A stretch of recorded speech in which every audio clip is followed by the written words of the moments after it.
ನಮಸ್ಕಾರ ವೀಕ್ಷಕರೇ, ಮೂರನೇ ಮಹಾಯುದ್ಧ ದೊಡ್ಡದಾಗಿ ನಡೀತಾ ಇದೆ. ಇನ್ನು ಅದರಲ್ಲಿ ಈಗ ಹೊಸದೊಂದು ಬಾಂಬು ಸಿರಿಯಾ ಮೇಲೆ ಅಟ್ಯಾಕ್ ಮಾಡಿದೆ ಇಸ್ರೇಲು. ಇದು ಬಂದು ಅರ್ತ್ ಕ್ವೇಕ್ ಬಾಂಬ್ ಅಂತ ಕರೆದಿದ್ದಾರೆ. ಈ ಬಾಂಬ್ ಕೆಪಾಸಿಟಿ ಎಷ್ಟು ಅಂದ್ರೆ, ನಮಗೆ ಈಗ ಆಲ್ರೆಡಿ ಭೂಕಂಪಗಳು ನೋಡಿದೀವಿ, ಎಷ್ಟೆಷ್ಟು ದೊಡ್ಡ ದೊಡ್ಡ ಭೂಕಂಪಗಳು ಸಂಭವಿಸಿದೆ. ಈ ಬಾಂಬು ಅಂತ ಭೂಕಂಪನ ಕ್ರಿಯೇಟ್ ಮಾಡುವಂತ ಶಕ್ತಿ ಇರುವಂತ ಬಾಂಬ್. ಅರ್ತ್ ಕ್ವೇಕ್ ಬಾಂಬ್ ನ ಸಿರಿಯಾದಲ್ಲಿ ಈಗ ಡ್ರಾಪ್ ಮಾಡಿದೆ ಇಸ್ರೇಲು. ಅದರಿಂದ ಇಂಪ್ಯಾಕ್ಟ್ ಏನೇನೋ ಆಗಿದೆ. 2012ರಿಂದ ಈ ತರ ಎಲ್ಲೂ ಕೂಡ ಟೆಸ್ಟಿಂಗು ಮಾಡಿರ್ಲಿಲ್ಲ ಬಿಡಿ. ಅದಾದ ಮೇಲೆ ಈಗ ಈ ಬಾಂಬ್ಗಳನ್ನ ಡ್ರಾಪ್ ಮಾಡೋದಕ್ಕೆ ಶುರು ಮಾಡಿದಾವೆ ದೇಶಗಳು. ಮಹಾಯುದ್ಧ ಅನ್ನೋದು ಶುರುವಾಗಿದೆ, ಎಲ್ಲರಿಗೂ ಗೊತ್ತು. ಈಗ ಯುದ್ಧದಲ್ಲಿ ಈ ಬಾಂಬ್ಗಳು ಬಳಕೆ ಆಗ್ತಾ ಇದೆ. ಈ ಬಾಂಬ್ ಕೆಪಾಸಿಟಿ ಏನು ಅಂದ್ರೆ, ಸುಮಾರು 130 ಅಡಿ ಆಳದ ತನಕ ಈ ಬಾಂಬ್ ಬೀಳುತ್ತೆ. ಆಕಾಶದಲ್ಲಿ ಮಾಮೂಲಿಯಾಗಿ ಫ್ಲೈಟ್ಗಳು ಹೋಗುತ್ತಲ್ಲ, ಆ ಫ್ಲೈಟ್ಗಳಿಂದ ಈ ಬಾಂಬನ್ನ ಕೆಳಗಡೆ ಹಾಕ್ತಾರೆ. ಆ ಬಾಂಬ್ ನೆಲದ ಒಳಗಡೆಗೆ ಸುಮಾರು 130 ಅಡಿ ಆಳಕ್ಕೆ ಇಳಿಯುತ್ತೆ ಅಂದ್ರೆ ಲೆಕ್ಕ ಹಾಕೊಳ್ಳಿ. ಈ ಬಾಂಬನ್ನು ಡಿಸೈನ್ ಮಾಡಿದ್ದೆ ನಾರ್ಮಲ್ ಆಗಿ ಬಂಕರ್ಗಳಲ್ಲಿ ಯಾರ್ಯಾರೋ ಟೆರರಿಸ್ಟ್ ಆಗ್ಬೋದು, ಇನ್ನು ಬೇರೆ ಬೇರೆಯವ್ರು ಬದುಕ್ತಾ ಇರ್ತಾರೆ ಆಯ್ತಾ, ಅಂತವ್ರನ್ನ ನಾಶ ಮಾಡಬೇಕು ಅಂತ ಈ ಬಾಂಬ್ ಡಿಸೈನ್ ಮಾಡಿದ್ರು. ಇನ್ನು ಬೆಟ್ಟ ಗುಡ್ಡಗಳಲ್ಲಿ ಎಂತೆಂಥದೋ ಜಾಗಗಳಲ್ಲಿ ಜನ ಬದುಕ್ತಾ ಇರ್ತಾರೆ, ಕೆಟ್ಟದನ್ನ ಮಾಡೋರು ಅಂದ್ರೆ ಈ ಟೆರರಿಸಂ ಗ್ರೂಪ್, ಇಲ್ಲ ಬೇರೆ ದೇಶದ ಮೇಲೆ ದಾಳಿ ಮಾಡಬೇಕು ಅಂತ ಇರೋ ಮಿಲಿಟರಿಗಳ ಮೇಲೆ ಇವನ್ನ ಬಳಸೋದಕ್ಕೆ ಅಂತಾನೆ ಈ ಬಾಂಬ್ ಡಿಸೈನ್ ಮಾಡಿದ್ರು 1945 ಅಲ್ಲಿ. ಆಗಿಂದ ಈ ಬಾಂಬ್ನ ಯಾವಾಗಲೂ ಒಂದೊಂದ್ಸಲ ಅಪರೂಪಕ್ಕೆ ಬಳಸಿದ್ರು. ಆದ್ರೆ ಈಗ ಮತ್ತೊಮ್ಮೆ ಈ ಬಾಂಬ್ ಹೆಸರು ಕೇಳಿ ಬರ್ತಾ ಇದೆ. ಭೂಕಂಪ ಕ್ರಿಯೇಟ್ ಮಾಡುವಂತ ಬಾಂಬ್ನ ಬಳಸೋದಕ್ಕೆ ಈಗ ಶುರು ಮಾಡಿದವೆ ದೇಶಗಳು. ಈ ಭೂಕಂಪದ ಬಾಂಬ್ಗಳು ಏನಿಲ್ಲ ಅಂದ್ರು ಸುತ್ತಮುತ್ತ ಇರುವಂತ 12 ಕಿಲೋಮೀಟರ್ ಜಾಗದಲ್ಲಿ ಭೂಕಂಪನ ಕ್ರಿಯೇಟ್ ಮಾಡುತ್ತೆ. ಎಷ್ಟು ಮ್ಯಾಗ್ನಿಟ್ಯೂಡ್? 3.5 ಹತ್ತತ್ರ, ತುಂಬಾ ಹತ್ರ ಇರೋ ಜಾಗ ಆಯ್ತು ಅಂದ್ರೆ ಇನ್ನ ಜಾಸ್ತಿ ಮ್ಯಾಗ್ನಿಟ್ಯೂಡ್ ಭೂಕಂಪ ಎಷ್ಟಾಗುತ್ತೆ, ಒಂದು 5 ತನಕ ಆದ್ರೆ ಭೂಕಂಪಗಳು ಯಾವ ರೀತಿ ಭೂಮಿ ನಡುಗುತ್ತೆ ಆ ರೀತಿ ಭೂಕಂಪನ ಕ್ರಿಯೇಟ್ ಮಾಡುತ್ತೆ ಈ ಬಾಂಬ್ಗಳು. ಸುಮಾರು 12 ಕಿಲೋಮೀಟರ್ ಸುತ್ತ ಇರುವಂತ ಜಾಗ ಪೂರ್ತಿಯಾಗಿ ಭೂಕಂಪಕ್ಕೆ ಒಳಗಾಗುತ್ತೆ.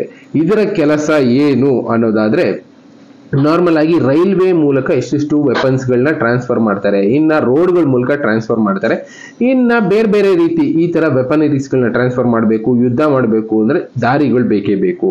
ಅಂತ ದಾರಿನ ಬ್ಲಾಕ್ ಮಾಡಬೇಕು ಅಂದ್ರೆ, ಇಲ್ಲ ಒಂದು ದೇಶದಲ್ಲಿ ಡ್ಯಾಮ್ಗಳು ತುಂಬಾ ಇರುತ್ತೆ, ಆ ಡ್ಯಾಮ್ಗಳನ್ನ ಹೊಡಿಬೇಕು ಅಂದ್ರೆ ಡೈರೆಕ್ಟ್ ಆಗಿ ಇಂಪ್ಯಾಕ್ಟ್ ಮಾಡೋದಕ್ಕಾಗೋದಿಲ್ಲ ಅನ್ಕೊಳ್ಳಿ. ಅಂತ ಟೈಮ್ ನಲ್ಲಿ ಏನ್ ಮಾಡ್ತಾರೆ, ಇಂಥ ಬಾಂಬ್ಗಳನ್ನ ಡ್ರಾಪ್ ಮಾಡಿ ಹೊರಟೋಗ್ತಾರೆ. ಈ ಬಾಂಬ್ಗಳು ಯಾವಾಗ ಬೇಕಾದ್ರೂ ಬ್ಲಾಸ್ಟ್ ಆಗೋ ಚಾನ್ಸಸ್ ಇರುತ್ತೆ.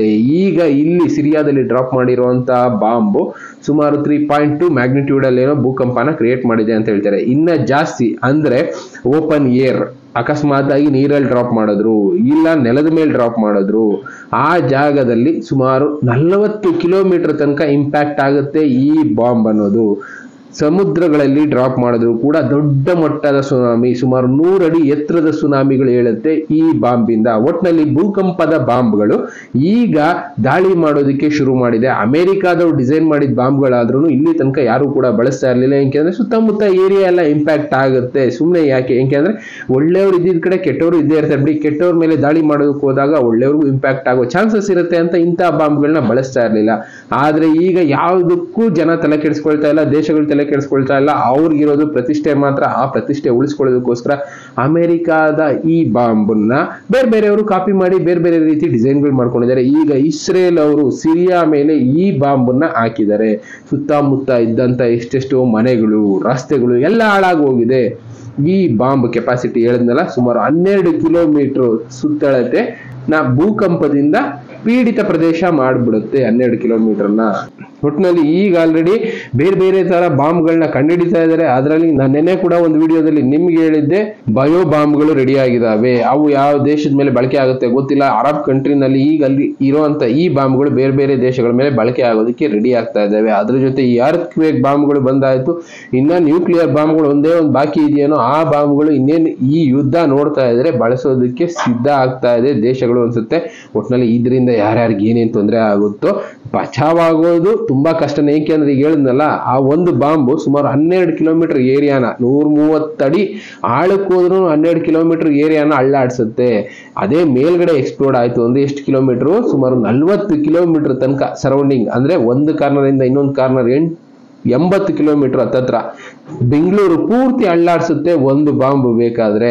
ಅಂತ ಬಾಂಬ್ಗಳು ಈಗ ಹಾಕೋದಕ್ಕೆ ಶುರು ಮಾಡಿದರೆ. ನೋಡೋಣ ಈ ಯುದ್ಧದ ಪರಿಸ್ಥಿತಿ ಯಾವ ಮಟ್ಟಕ್ಕೆ ಹೋಗಿ ನಿಲ್ಲುತ್ತೆ ಅಂತ. ಒಟ್ಟಿನಲ್ಲಿ ಈ ತರದ ವಿಷಯಗಳು ನಮ್ಮ ಸುತ್ತಮುತ್ತ ನಡೀತಾನೆ ಇದೆ. ಮನುಷ್ಯನ ಹಾಳು ಮಾಡೋದಕ್ಕೆ ಶುರು ಮಾಡಿದ್ದಾನೆ. ಇದನ್ನೇ ಮೆಲೆ ಅಂತಾನೂ ಕರೆದಿದ್ದಾರೆ. ಆಂತರಿಕ ಯುದ್ಧ ಅಂತ ಇದ್ರು, ಈಗ ಆಲ್ರೆಡಿ ಆಂತರಿಕ ಯುದ್ಧ ಕ್ರಾಸ್ ಆಗಿ ಬಹಿರಂಗ ದೇಶಗಳ ಮಧ್ಯೆ ಯುದ್ಧ ಶುರುವಾಗಿದೆ. ಇವುಗಳನ್ನ ನೋಡ್ತಾ ಕಾಯ್ತಾ ಕೂತಿರ್ಬೇಕಾಗತ್ತೆ. ಒಂದಲ್ಲ ಒಂದು ದಿನ ನಮ್ಮ ಪರಿಸ್ಥಿತಿ ಏನು, ಮುಂದೆ ಏನ್ ನಾವು ಮಾಡ್ಬೇಕು ಅಂತ ನಮ್ಮ ದಾರಿಗಳನ್ನ ನಾವೇ ನೋಡ್ಕೊಳ್ಳೋಣ. ಇನ್ನ ಬೇರೆ ಬೇರೆ ವಿಷಯಗಳನ್ನ ನಾನು ತಿಳಿಸ್ತಾ ಹೋಗ್ತೀನಿ. ಥ್ಯಾಂಕ್ ಯು, ಮತ್ತೆ ಸಿಗ್ತೀನಿ. Good bye.